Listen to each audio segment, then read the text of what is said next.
Mesdames et messieurs les conseillers régionaux, l'émotion m'étreint au moment d'accéder à la présidence de notre région après presque 12 années sur les bancs de cet hémicycle, mais de l'autre côté. 12 années à arpenter l'Île-de-France dont je connais maintenant chaque chemin. Vous le savez, j'aime passionnément notre région et ses habitants. Alors je vous le dis, je serai la présidente de tous les Franciliens. Une présidente à temps plein, sans cumul. Une présidente à l'écoute, attentive à tous, qui respectera toutes les sensibilités et les opinions qui s'exprimeront dans l'hémicycle. J'adresse aujourd'hui un salut républicain à mon prédécesseur, Jean-Paul Huchon. J'ai été son opposante déterminée pendant toutes ces années, mais nous connaissons tous ici la force de son engagement régional. Dimanche dernier, les Franciliens nous ont adressé un message clair. Ils veulent que ça change. Et pour cela, ils veulent d'abord que nous changions notre façon de faire de la politique. Ils attendent beaucoup plus de leurs élus, plus d'engagement et d'action, plus de respect de la parole donnée, plus de proximité et de simplicité, et de l'honnêteté. Cette ligne de conduite a toujours inspiré ma vie politique et guidera encore mon action à la tête de la région. Je ferai de l'Île-de-France la fabrique des nouvelles pratiques politiques. Nos amis chercheurs diraient le Fab Lab des nouvelles pratiques politiques, le lieu où s'élabore la preuve de concept. J'y mettrai toute mon énergie, toute ma détermination. Je veux être la présidente d'une région fière et conquérante, une région exemplaire sur les valeurs républicaines, une région réconciliée. Je veux que les Franciliens retrouvent espoir dans l'avenir et confiance dans l'action publique. Renouveler les pratiques politiques, c'est d'abord respecter la parole donnée. Mes deux priorités immédiates seront la sécurité et l'emploi. Dès le mois de janvier, je mettrai en place le bouclier de sécurité que j'ai annoncé dans la campagne. En matière de sécurité, la région n'a pas toutes les clés, mais elle en a plusieurs et je compte bien les utiliser. Je vais rétablir le budget de sécurité de la région et faire revivre la convention qui lie la région au ministère de l'Intérieur. Je vais enfin avoir connaissance de l'audit de sécurité des lycées. Et pour parer au plus pressé, un fonds d'urgence pour la sécurité dont j'ai annoncé la création au lendemain des attentats du 13 novembre sera mis en place. Sur le front de l'emploi, je réunirai début 2016 une conférence régionale pour la croissance, l'emploi, la formation et les conditions de travail. Toutes les forces vives de la région y seront conviées, chefs d'entreprise, syndicats, associations.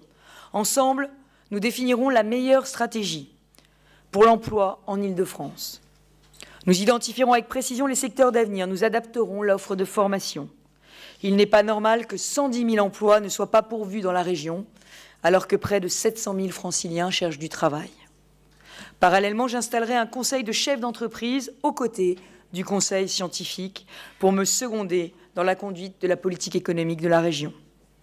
J'appliquerai aussi, dès le mois prochain, la règle « pas de subvention régionale sans une offre de stage à un jeune francilien ». Ce plan permettra à quelques 100 000 jeunes qui n'ont ni réseau ni piston de décrocher une première expérience professionnelle et mettre ainsi un pied dans la porte du marché de l'emploi. Enfin, je lancerai la révolution des transports pour changer la vie quotidienne de millions d'usagers.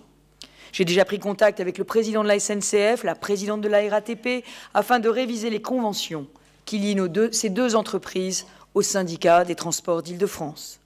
Nous y intégrerons les volets essentiels de mon programme transport en matière de rénovation du matériel, de sécurité, de ponctualité et d'accessibilité. Je verrai aussi les équipes du réseau Optile pour lancer notre plan 1000 bus pour la Grande Couronne. Aucun territoire de l'Île-de-France ne doit plus se sentir oublié. C'est pourquoi j'ai aussi décidé de créer une vice-présidence chargée de la ruralité et de l'agriculture.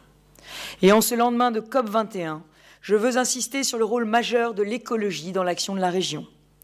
Toutes nos décisions devront améliorer l'environnement et la santé des Franciliens. Elles seront passées au crible de la vice-présidente chargée de l'écologie et du développement durable. Enfin, la culture et l'éducation, qui vont de pair, seront au cœur de notre plan d'action régional. J'augmenterai de 20% le budget de l'action culturelle de la région. Quand la civilisation est menacée par le terrorisme, plus que jamais, nous avons besoin de culture. Renouveler les pratiques politiques, c'est ensuite respecter l'argent du contribuable. Chaque euro d'argent public doit être dépensé dans l'intérêt de la région et de ses habitants. Nos concitoyens n'en peuvent plus de la désinvolture avec laquelle leurs impôts sont parfois dépensés.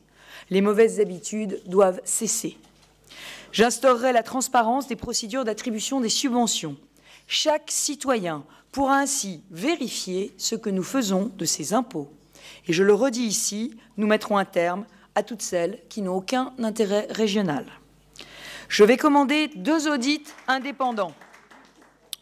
2 audits indépendants, un sur la situation financière de la région et un sur son organisation. Sur ces bases, nous lancerons notre plan d'économie et de bonne gestion. J'ai décidé de déménager le siège de la région de l'autre côté du périphérique, vraisemblablement en Seine-Saint-Denis. Ce sera le vrai symbole du rééquilibrage à l'Est. Certains en parlent depuis des années, nous le ferons. Parce que nous ne pouvons prétendre diriger ce territoire si vaste et si divers depuis des hôtels particuliers du 7e arrondissement. Parce que nous avons un devoir d'exemplarité et de sobriété, alors que tant de nos concitoyens ont du mal à boucler leur fin de mois. Je vais également diviser par 3 le parc automobile des élus du Conseil régional et je mettrai fin à la version papier du journal de la région tirée à 3,5 millions d'exemplaires. Renouveler les pratiques politiques, c'est aussi être sans concession sur l'éthique et intransigeante sur les valeurs républicaines. Ici, au Conseil régional, nous porterons haut les valeurs de la République. Je pense en particulier à la laïcité, à l'égalité homme-femme et à la lutte contre tous les communautarismes. Ceux qui reçoivent une subvention de la région signeront une charte dans laquelle ils s'engagent à partager et à mettre en œuvre ces valeurs. L'argent des contribuables franciliens ne favorisera plus l'immigration illégale, en finançant une réduction de 75% du titre de transport des étrangers en situation irrégulière. Je transmettrai à l'opposition la charte éthique qu'avec les élus de ma liste nous avons signée. Je souhaite que tous les groupes puissent s'associer à cette démarche. Nous l'intégrerons dans le règlement intérieur de la région. Dans notre région, marquée par tant de fractures, nous devons aussi porter une attention particulière aux plus fragiles. C'est pourquoi je vous proposerai de faire de l'accès à l'emploi des personnes en situation de handicap la grande cause régionale de l'année 2016. Et à cet égard, la région se montrera enfin l'exemple. Enfin, le renouveau de la pratique politique exige que nous placions l'intérêt des Franciliens au-dessus des réflexes partisans. Dans cet esprit, je travaillerai la main dans la main avec tous les maires de la région et tous les présidents des conseils départementaux pour la mise en œuvre du projet qu'ont choisi les Franciliens. J'ai rencontré la maire de Paris, Anne Hidalgo. Je lui ai dit que Paris est un atout formidable pour l'Île-de-France, mais que Paris a aussi besoin de l'Île-de-France. Paris ne peut pas se construire sans la banlieue, ni contre la banlieue. Je pense évidemment à la question clé des transports et de la pollution, mais aussi à la candidature de la France au JO de 2024 et de l'exposition universelle de 2025. Avec le gouvernement, j'entends construire des relations franches et exigeantes. J'attends d'abord de l'État qu'il tienne l'intégralité de ses engagements vis-à-vis de la région. Mais je rappellerai aussi au gouvernement que les Franciliens nous ont donné un mandat pour libérer les énergies et retrouver le chemin de la croissance. Je vais m'employer à lever tous les verrous régionaux en matière d'emploi, de sécurité, de transport, de logement. Mais j'attends du gouvernement qu'il s'attaque de son côté au blocage qui existe au plan national. À cet égard, permettez-moi de dire un mot d'un projet qui va voir le jour en janvier et qui me paraît être un contresens historique et une aberration administrative et économique, la métropole du Grand Paris. Comment peut-on aujourd'hui rajouter une 5e couche au millefeuille territorial en Île-de-France? Ce n'est plus un millefeuille, c'est une pièce montée, avec 245 postes d'élus et combien de fonctionnaires? Et surtout, comment peut-on aujourd'hui mettre à l'écart 5 millions de Franciliens qui seront rejetés hors de cette métropole, alors que le centre concentrera tous les investissements? Soyons simples, soyons clairs, soyons efficaces. Il y a tant de fractures à réparer dans notre région, tant d'inégalités à corriger, tant de projets à porter, tant d'espérances à donner. Ne perdons pas notre énergie dans un nouvel enchevêtrement administratif. Il est encore temps d'abandonner ce projet qui exclut qui complexifie et qui taxe. Je suis, vous le savez, comme vous tous, je l'espère, une avocate sans relâche du fait régional qui s'impose partout en Europe comme l'échelon pertinent des politiques publiques efficaces. Alors, nous pouvons le dire ici, tous avec conviction, forts des 4 millions de franciliens qui se sont déplacés aux urnes pour nous élire, chers collègues conseillers régionaux, nous avons la légitimité démocratique pour porter un très beau projet pour le très grand Paris. Vous l'avez compris, la tâche qui nous attend est immense, mais c'est avec bonheur que nous nous y attelons. Alors vous savez que j'aime le cinéma.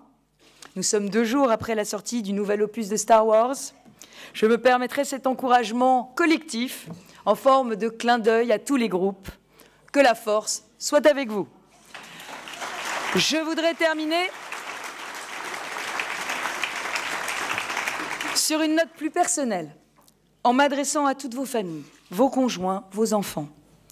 Je voudrais leur dire un grand merci, car je sais à quel point leur soutien vous a été précieux tout au long de cette campagne et à quel point ces quelques mois ont dû être difficiles pour eux. Alors je vous rends à vos proches et en attendant de vous revoir tous l'an prochain, je vous souhaite, ainsi qu'à tous les agents de la région et particulièrement ceux qui ont préparé au pied levé cette séance, un très joyeux Noël et d'excellentes fêtes de fin d'année. Merci à tous.